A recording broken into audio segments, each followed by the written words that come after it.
హల్లెలూయా. అటువల్లనే పూర్వము ఒక మాట చెప్తున్నా పేతురు గారు యొక్క ఉద్దేశం ఏంటయ్యా అంటే, భార్యాభర్తలకు చెప్పిన మాట అది, ఒక భార్యతో చెప్పిన మాట. అయితే మరొక మాట, సంఘము దేవునికి భార్య, పురుషుడిగా దేవుడు ఒక పురుషుడిగా ఎంచబడ్డాడు. మనమందరము ఒక కన్యకలము, దేవుని యొక్క వివాహం కొరకు ఎదురు చూస్తున్న వారం. రక్షించబడి మారు మనసు పొంది ప్రభు యొక్క రక్తముతో కడగబడి ప్రతి ఒక్కరు కూడా ఈ యొక్క కన్యక పరిశుద్ధతను అలంకారంగా ధరించుకోవాలి. పరిశుద్ధ అలంకారము ధరించి మీరు యెహోవాకు నమస్కారం చేయాలి. పరిశుద్ధత ఇది అలంకారముగాను ఉండాలి. పరిశుద్ధుడు సంపూర్ణుడుగా మార్చబడాలి. అప్పుడే క్షయమైన దేహము నుండి అక్షయమైన దేహము ధరించుకుంటారు. పరిశుద్ధత అలంకారముగా నీకు ఉండాలి. పైన బంగారము వెండి జడలేసుకోవటం, ఎంతగానో అందంగా కనిపించాలని అనుకోవటం అని కాదు. శారా తన అతవాదికి ఉన్న పరిశుద్ధమైన స్త్రీలు తమ స్వపురుషులకు లోబడి యజమానుడా అని పిలుస్తూ లోబడి ఉన్నారు. అలాగే మీరు కూడా యోగ్యులుగా మనం ఉండాలి. దేవుని స్తోత్రం చెప్పండి.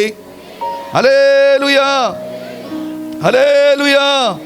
దేవునిరా ఇక్కడ ఏమన్నా అంటే హృదయాంతరంగానము మీరు విలువగలది. దేవునిరా సాధువైనట్టు మృదువైనట్టు అమ్మా సాధువైన. ఈ రోజున సంఘములో అక్షయ అలంకారం ధరించుకోవాలి. అక్షయ క్షీరం ధరించుకోవలసిన నీవు, కొంతమందికి రక్తం లేకపోయినా పుట్టుడు కోపం ఉంటుందండి. టన్నులు కోపం, లేకపోతే పుట్టుడు భయంకరమైన గర్వం, అతిశయం, తగ్గింపు లేకపోవటం, మాట్లాడే గుణం. మృదువుగా ఉండాలి, సాధువుగా ఉండాలి. నీ జీవితంలో రేపు అక్షయమైన క్షీరమును ధరించాలి అని అంటే పేతురు స్పష్టంగా నువ్వు యజమానికి లోబడినట్లుగా ప్రతిరోజు నువ్వు దేవునికి లోబడుతూ ఉండాలి. దేవుని సన్నిధిలో తగ్గించుకుంటూ ఉండాలి. యజమానుడా నేను నీకు లోబడుతున్నానయ్యా. ఈ రోజున ప్రార్థనకు వచ్చి వాక్యానుసారంగా జీవించకుండా నీ యొక్క సినిమాలే, సీరియల్సే, పోట్లాటే నువ్వు నడవలసిన నడిచేసి కూర్చుంటున్నారు. ఈ మందిరంలో నువ్వు కూర్చుంటున్నావు, కానీ ఈ స్థలంలో కూర్చోటానికి దేవుడు నీకు అనుమతించాడు. రేపు ఆయన మధ్యాకాశానికి వచ్చినప్పుడు క్షయమైన శరీరము నుండి అక్షయతను నువ్వు ధరించుకోలేవు. పరిశుద్ధతే దానికి ప్రమాణికం. నువ్వెంత పరిశుద్ధంగా, ఎంత తగ్గించుకుంటున్నావు, ఎంత మృదువుగా, దీనత్వం, తగ్గింపు, వినయము, విధేయత సంఘములో ప్రతి ఒక్కరూ కలిగి ఉండాలి. ఈ లోకము శాశ్వతము కాదు చెప్పబడుతూ ఉంది. శాశ్వతమైన దేవుని వైపు గురి కలిగి ఉంటున్నావా? అబ్రహాము దేవుని వెంబడిస్తూ పొందబోవే మహిమను గురించి ఆయన గురి కలిగి నడుస్తూ వచ్చాడు. యోబు తన దేవుని వెంబడిస్తూ పొందబోవు మహిమ, నా దేవుడు సజీవుడు, నా విమోచకుడు సజీవుడు. అబ్రహాము, ఇస్సాకు, యాకోబులు ఇప్పుడు కూడా హెబ్రోనులో వారు పాతిపెట్టబడ్డారు. దేవుడు వారిని అభివృద్ధి చేసిన ధనం వైపు వారు చూడలా. అశాశ్వతమైన ఈ లోకము, మేము పరదేశులము, యాత్రికులము, ఈ దేశం నాది కాదు, ఈ యొక్క ఇల్లు నాది కాదు, ఈ బంగారం నాది కాదు, ఈ ఉద్యోగం నాది కాదు, ఏదో దేవుడు బ్రతకటానికి ఇచ్చాడు ఇంతవరకు.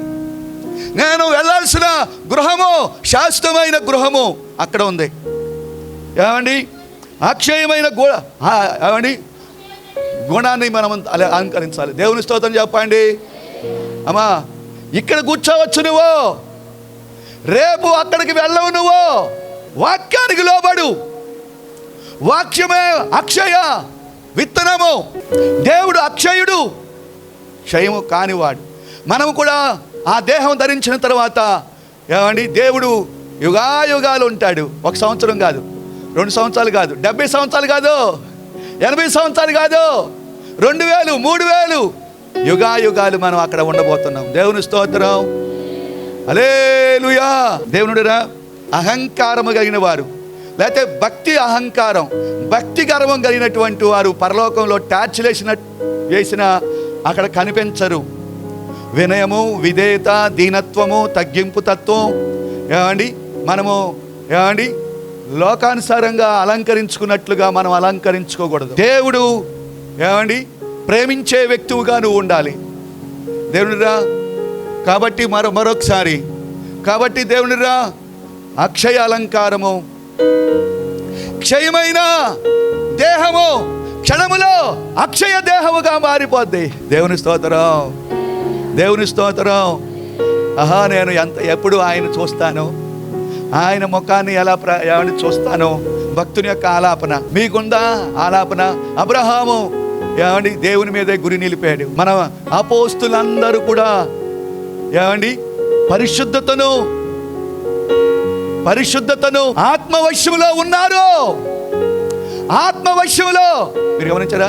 నువ్వు గనక ఈ వస్త్రము చుట్టినట్టుగా పరిశుద్ధాత్మ వశ్యములో గనక నువ్వు ఉంటే ఏ పాపము నువ్వు చేయలేవు. పరిశుద్ధత అలంకారంగా ధరిస్తావు. అపోస్తులందరూ పరిశుద్ధాత్మను పొందిన తరువాత దేవుడే వారిని ఆత్మ ఆధీనంలోకి వాళ్ళు వెళ్ళిపోయారు. పేతురు ఆత్మ ఆధీనంలోకి వెళ్ళిపోయాడు, పరిశుద్ధాత్మ ఆధీనంలోనికి. ఒక్కొక్క అపోస్తులుడు కొన్ని వేల మందికి ఆశీర్వాదకారకుడిగా మారిపోయారు. పరిశుద్ధాత్మ దేవుడు నీకు పరిశుద్ధతనిస్తాడు, పరిశుద్ధతను గురించి బోధిస్తాడు, పరిశుద్ధతను గురించి నీతో మాట్లాడుతూ ఉంటాడు. అమ్మా పరిశుద్ధత తొలగిపోతున్నావు, నీ కన్ను పరిశుద్ధంగా ఉండాలి. బైబిల్ చెప్తున్న మాట. ఎత్తబడాలనుకున్నావా? కన్ను పరిశుద్ధంగా ఉండాలి. మీరు గమనించరా? నీ నోరు పరిశుద్ధంగా ఉండాలి, నీ తలంపులు పరిశుద్ధంగా ఉండాలి.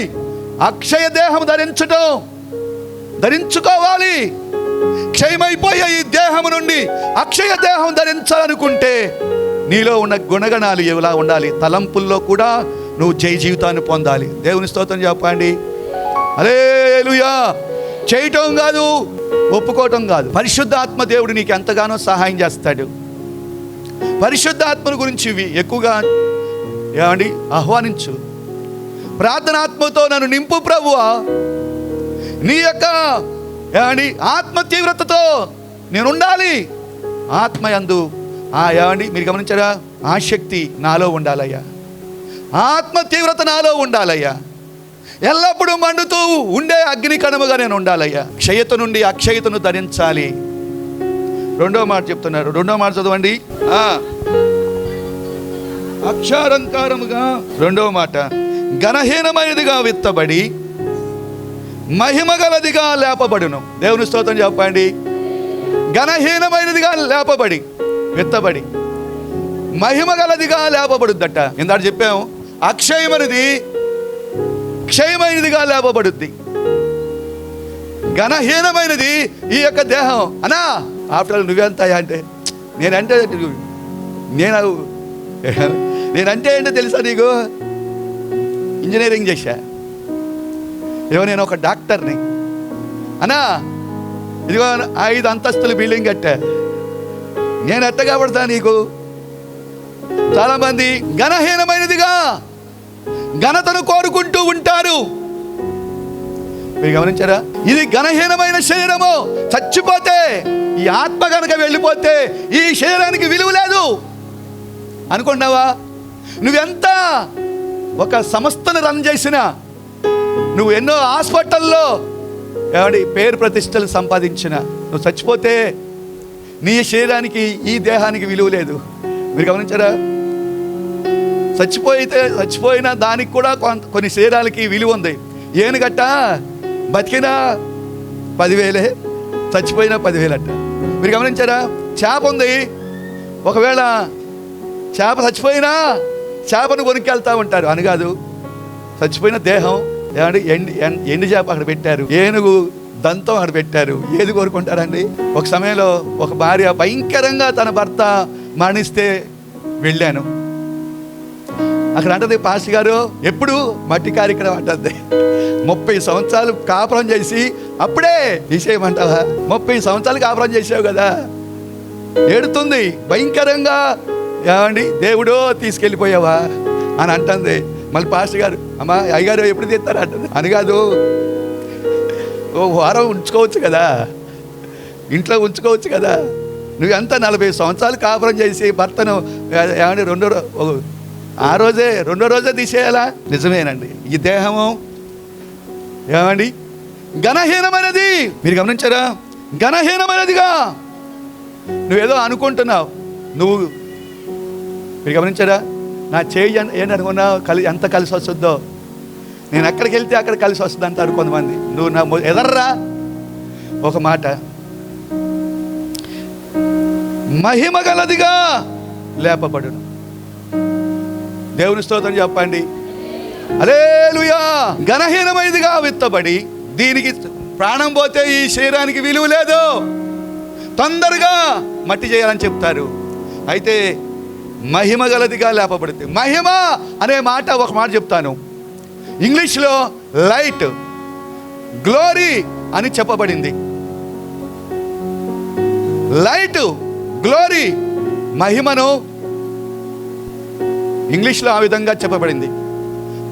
అంటే దేహమట వెలుగును ధరించుద్దట, వెలుగును ధరించుద్ది, తేజస్సును ధరించుద్ది. ఎంత వెలుతురు, ఎంత వెలుగు అంటే మనకు బాత్రూంలో బెడ్రూమ్లో పెడతాము ఏమండి 20, 50 లేకపోతే 1000, 2000 బల్బుల లాగా మనము ఏమండి మహిమ గలదిగా, మహిమ తేజస్సు ఆ దేహానికి ఉంటుందట. పునరుద్ధానపు దేహానికి ఎలాంటి వెలుగు అంటే మీరు ఊహిస్తున్నారా? నీతిమంతులు తమ తండ్రి రాజ్యములో సూర్యుని వలె ప్రకాశిస్తారు. సూర్యుడిలో ఉన్న మహిమ ఎంత తేజస్సు, ఎంత వెలుగుతో సూర్యుడు ఉన్నాడో, ఆ సూర్యుని యొక్క మహిమ, ఆ వెలుగు నువ్వు ధరిస్తావట. దేవుని స్తోత్రం చెప్పండి. ఊహిస్తున్నావా? ఘనహీనమైనదిగా విత్తబడి మహిమ గలదిగా లేపబడును. మనము ఇందాడ మహిమ, తేజస్సు, దేవుడు మరి యేసు ప్రభు అక్కడ కూర్చున్నాడు సింహాసనసీనుడిగా, పరలోకంలో ఉంటాడు కదా. కోటి సూర్య తేజస్సుతో అక్కడ ఆయన కూర్చుంటాడు. దేవుని స్తోత్రం చెప్పండి. నువ్వు పునరుద్ధానపు దేహము ఏమండి సూర్యకాంతి తేజస్సుతో, ఆ యొక్క మహిమతో నువ్వు లేపబడతావు. ఆయన పరలోకములో సూర్యుడిలో ఆయనే ఏమండి కోటి సూర్యకాంతితో ప్రకాశిస్తూ ఉంటాడు. ఇంకా సూర్యుడెందుకు? అక్కడ దేవుడురా అందరూ పరిశుద్ధులందరూ వెలిగే ఒక జ్యోతుల్లాగా తేజవంతమైన తేజస్సు కలిగి ఆ మహిమలో ఉండబోతున్నారు. దేవుని స్తోత్రం చెప్పండి. హల్లెలూయా. అయ్యా అడిగారు అదేంటి ఏమండి ఘనహీనమైనదిగా విత్తబడి మహిమ గలదిగా లేపబడిను. నువ్వు అమ్మా ఈ లోకంలో అది లేదు ఇది లేదు అని దాని గురించి చెప్పబా. నీ జీవితంలో రాబోతున్న మహిమ కొరకు కనిపెట్టు. ఈ లోకంలో నువ్వు ఘనత పొందకపోయినా, పేరు ప్రతిష్టలు పొందకపోయినా, ఏది సంపాదించకపోయినా, దేవుడు నాకు ఏమండి మహిమ గల వ్యక్తిగా నన్ను లేపబోతున్నాడు. అక్కడ ఏమండి ఒక మాట చెప్తాను. అందరూ పాస్టర్ గారు అందరూ సూర్యులాగా ప్రకాశిస్తారు, తేజవంతంగా తేజస్సు కలిగి ఉంటారు. అందరూ అలాగే ఉంటారా? మీరు గమనించారా? మహిమ వేరు. మనము బైబిల్లో పౌలు గారు చెప్తాడు, సూర్యుని యొక్క మహిమ వేరు, చంద్రుని యొక్క మహిమ వేరు, నక్షత్రముల యొక్క మహిమ వేరు, భూ సంబంధమైన వస్తువుల యొక్క మహిమ వేరు, ఆకాశ సంబంధమైన వస్తువుల మహిమ వేరు, సూర్యుని యొక్క మహిమ వేరు, చంద్రుని మహిమ వేరు, నక్షత్రాల మహిమ వేరు. మహిమ సూర్యుడిలాగా మహిమ నీలో ప్రకాశించాలి అంటే మీరు గమనించారా? అసలుకి మహిమ దేహముగా నువ్వు మార్చబడాలి అని అంటే నువ్వు పరిశుద్ధత ఉంటేనే మహిమ దేహంగా నువ్వు మార్చబడతావు. పరిశుద్ధంగా దేవుని వాక్యానుసారంగా జీవిస్తూ ఏమండి ఆ తలంపులు, ఆ మనసు, ఆ యొక్క ఆశతోనే ఉంటే నువ్వు ప్రవేశిస్తావు. కొంతమంది అండి యహలోకంలో శ్రమలు అనుభవిస్తున్నారు. అయ్యగారు నాలాంటిది పుట్టకూడదు, ఇలాంటి దరిద్రమైన భర్త నాకు దొరికాడు, ఎవరికి దొరకరు ఇలాంటి భర్త, ఇలాంటివి పుట్టరు, ఇలాంటి కొడుకు పుట్టాడు నాకు, ఎప్పుడు నిందలు, అవమానాలు, శ్రమలే, బాధలే, కష్టాలే. జీవితం జీవించుతున్నానంటే నా వెనుక ఎంతో బాధ, కష్టము, శ్రమలు నాకున్నాయి. వ్యాధి ఈ జీవితం జీవించడం కంటే కొంతమంది అలాగ మాట్లాడుతూ ఉంటారు. తల్లి, ఎవరైతే క్రీస్తు నిమిత్తం ఎవరైతే శ్రమ పడుతూ ఉంటారో, పరిచర్య చేస్తూ ఉంటారో, దేవుని నిమిత్తం దేవుని మహిమ కొరకు, మీరు గమనించారా, కష్టాలు అనుభవిస్తారో, నిందలు అనుభవిస్తారో, ఏమండి, శ్రమల గుండా వెళ్తూ ఉంటారో, వారు ఏమండి సూర్య తేజస్సు లాంటి తేజస్సుతో సూర్యకాంతిలాగా వారు ప్రలోకంలో ప్రకాశిస్తారు. దేవుని స్తోత్రం చెప్పండి. అమ్మా విన్నారా? ఒక ఆమె ఉంది ఇక్కడ సంఘంలో, ఏమండి, ఒక మాట, నాకు ఒక సహోదరి నాకు సహకారిగా ఉంటుంది.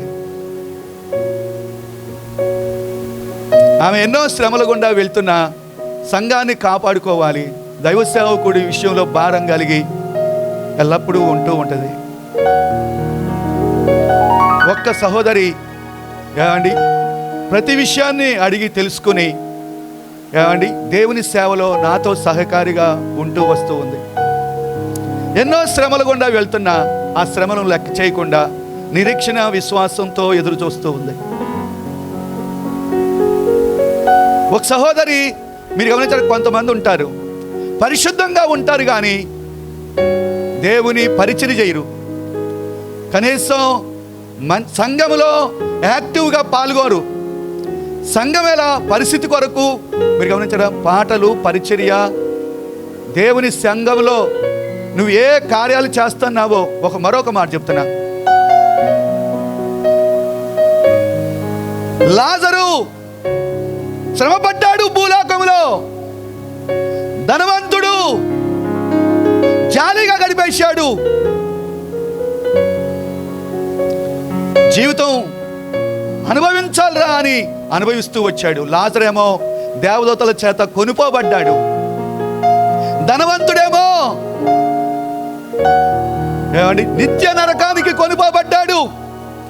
లాజరు ఒక దౌర్భాగ్యుడిగా ఈ లోకంలో జీవించాడు. ఈరోజునండి కొంతమంది శ్రమకు లోపరుచుకుంటున్నారు. వారానికి 2 సార్లు ఉపవాసం ఉంటున్నారు. నెలకు ఒకసారి రాత్రంతా మేల్కొని ప్రార్థించేవారిగా ఉంటున్నారు. ఒక ఆమె ఉంటుంది, అసలుకి ఏమండి కనీసం పరిశుద్ధంగా ఉంటుంది కానీ సంఘంలో ఉపవాసం ఉండదు, సంఘంలో కలుసుకోదు. ఏమండి రాత్రంతా ఒక రాత్రి అయినా మేల్కొని ప్రార్థన చేయరు. ఎవరైతే కష్టానికి లోపరుచుకొని జీవితం జీవిస్తారో వారు సూర్యకాంతిలాగా ఉంటారు, సూర్య మహిమతో నింపబడతారు. మరొకరు, మీరు గమనించారా, చంద్రుడి మహిమ వేరు, ఏమండి నక్షత్రాల మహిమ వేరు. ఒక్కొక్క మహిమను బట్టి ఏంటంటే శ్రమలు లోపరుచుకునే వ్యక్తులుగా ఉంటే వారు సూర్యకాంతి తేజస్సులాగా ఉంటారు. దేవుని స్తోత్రం చెప్పండి. హల్లెలూయా. మీరు గమనించారా? 3వ మాట చెప్తున్నా, 3వ మాట చదవండి. ఘనమండి బలహీనమైనదిగా విత్తబడి బలమైనదిగా విత్తబడును. అమ్మా, ఈ దేహము చాలా బలహీనమైంది. విన్నారా? ఏంటండి నేను 6 బాడీ అండి, 6 ప్యాక్ బాడీ అంట. ఈ దేహం చాలా బలహీనమైంది. అవునా? ఎవరైనా మీరు గమనించారా? చిన్న వైరస్ అటాక్ అయితే ఏమండి చిన్న వైరస్. రెండవది, కోడిగుడ్డు కనుక ఒక యాక్సిడెంట్ జరుగుతుంది అనుకోండి, స్పీడ్గా వెళ్ళి బైక్ ఏదేనో దాన్ని గుద్దింది, అంతే పగిలిపోయింది, అంతే పని చేయదే కదా. కోడిగుడ్డు కింద పడితే ఏమన్నా మళ్ళీ కోడిగుడ్డు అట్టేయగలమా? కోడిగుడ్డు అట్టేయడానికి పనిచేస్తుంది కానీ దాన్ని మళ్ళా సొనలో వేసి ఆ పైన టొల్లలో పెట్టగలమా? ఈ తల కనుక ఏదైనా గుద్దితే కోడిగుడ్డు పగిలినట్టే పగులుద్ది. నువ్వెంత బలహీనమైన దేహమో, ఈ దేహమో బలమైన దేహాన్ని ధరించుకుంటుందట. దేవుని స్తోత్రం చెప్పండి. హల్లెలూయా. ఈ దేహాన్ని నువ్వు నమ్ముకోవద్దు. ఈ దేహము ఎప్పుడు ఎలాంటి వైరస్ అటాక్ చేస్తుందో తెలియదు. డబుల్ పై టైఫాయిడ్ మీరు గమనించారా? ఏమండి అంతా బంగారు వీధులు, దేవుని మహిమతో నింపబడిన స్థలం, దేవదూతలు ఎల్లప్పుడూ స్తుతించే స్థలం, వేదన లేదు, బాధలు లేవు. ఏమండి అక్కడ క్షయత లేదు, అంతా అక్షయమైన. ఏమండి అక్కడ ఎవరు ఎల్లప్పుడూ ఆనందమే, సంతోషమే, సమాధానమే. అయ్యా మందిరానికి వచ్చేటప్పుడట ప్రార్థనాపూర్వకంగా ఈ స్థలానికి రావాలి. కొంతమంది నిద్రపోతున్నారు. అమ్మా ఈరోజు ప్రసంగం అర్థం కావట్లేదు అంటారా? మీరు గమనించారా? ఆత్మలో ఆసక్తి ఉండాలి, ఆసక్తి గలవారిగా ప్రభువుని సేవించాలి. మీరు గమనించారా? ఈ స్థలానికి వస్తే చప్పట్లు బలంగా కొట్టాలి. ఎంత కొడితే అంత దేవుని ఆత్మ మీలో పనిచేస్తుంది. నీ ఆసక్తిని బట్టే దేవుడు క్రియ చేస్తాడు. నేను ఎత్తబడాలి, ఏమండి మహిమ శరీరం ధరించుకోవాలి, బలమైన శరీరం ధరించుకోవాలి, అక్షయమైన ఏమండి శరీరం నేను ధరించుకోవాలి. ఎంతమందికి ఆశ ఉంది? ఎంతమందికి పట్టుదల ఉంది? నేను ఎలాగైనా ఆ దేశంలోకి చేరుకోవాలి. ఇది నా దేశము కాదు, నేను ఊరికే వచ్చా, ఆ దేశానికి వెళ్ళిపోవాలి. ఆసక్తి లేకుండా మీరు పరలోకానికి వెళ్ళరు. ఇక్కడ దేవుని ఆత్మ మిమ్మల్ని దర్శించదు. చప్పట్లు కొట్టకుండా, ఏమండి పాడకుండా వచ్చు, పాడరు, పాడుకుంటాడు పాస్టర్. ఆయన ఎత్తుకున్నాడు, ఆయనే చేస్తా, ఆయనే ముగించేస్తాడు. ఉత్సాహం లేదు.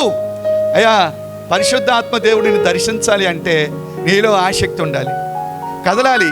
నిద్రపోతా ఏదో దాన్ని స్తంభాన్ని ఆనుకొని అబ్బా ఆమెగారికి ఇంటి దగ్గర ఆమెకి నిద్రపోవటానికి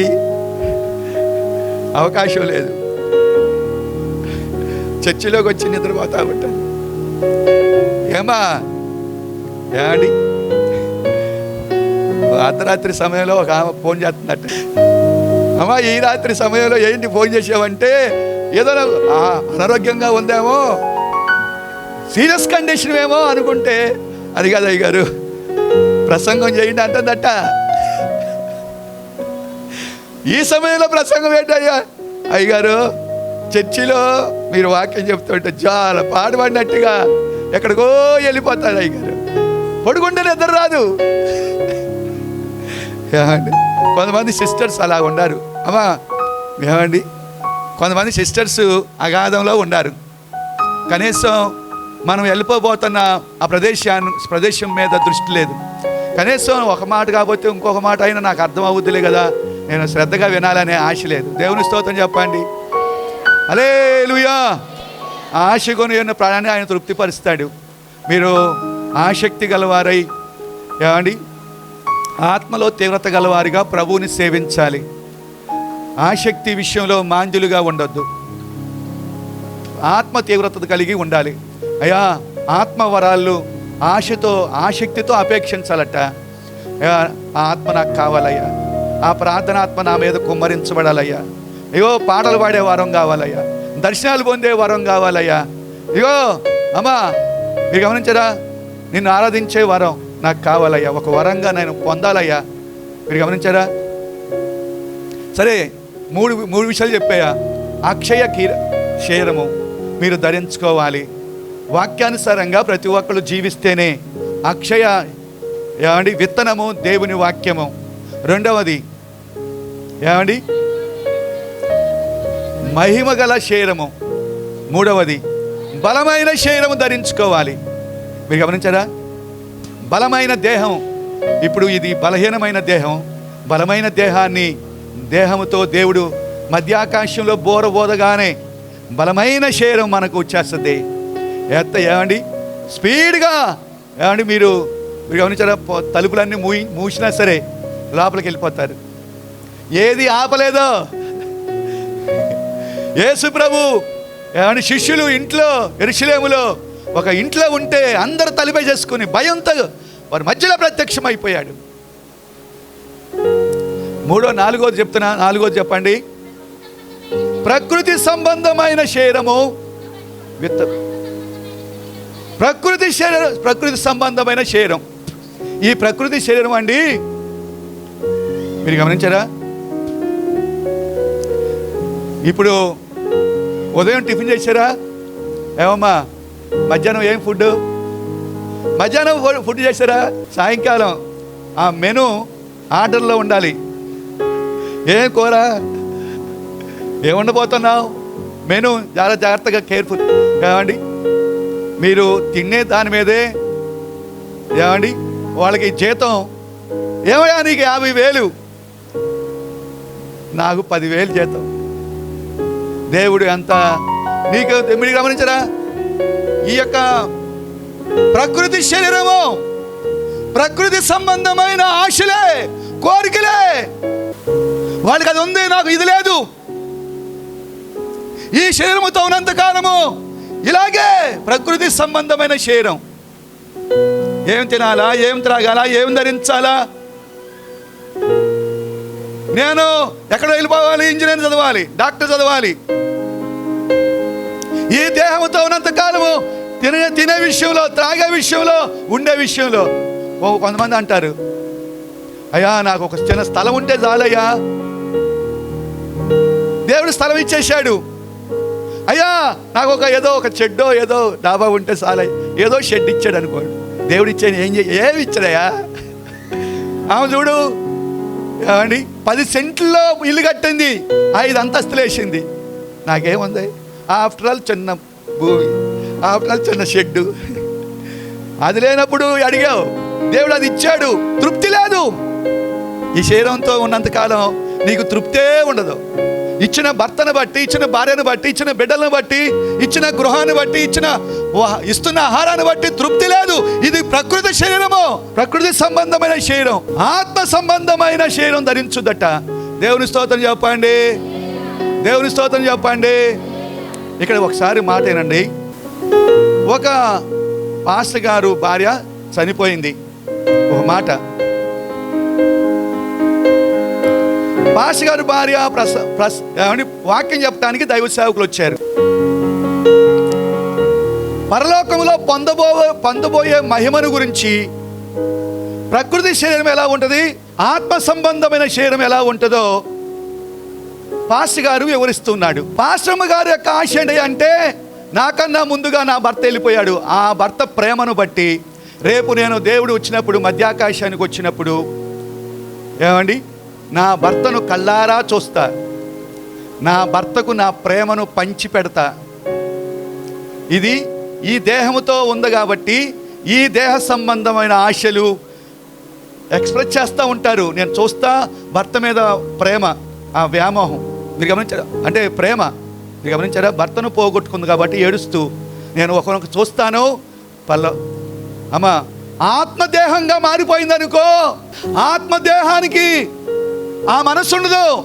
దేవుని చిత్తం అయితే, దేవుని కృప వల్ల నువ్వు ఆత్మదేహముగా మార్చబడ్డావు అనుకో, ఇక ఈ ప్రకృతి సంబంధమైన, భూలోక సంబంధమైన భర్తను గురించి చూడాలనే ఆశ నీకు రాదు.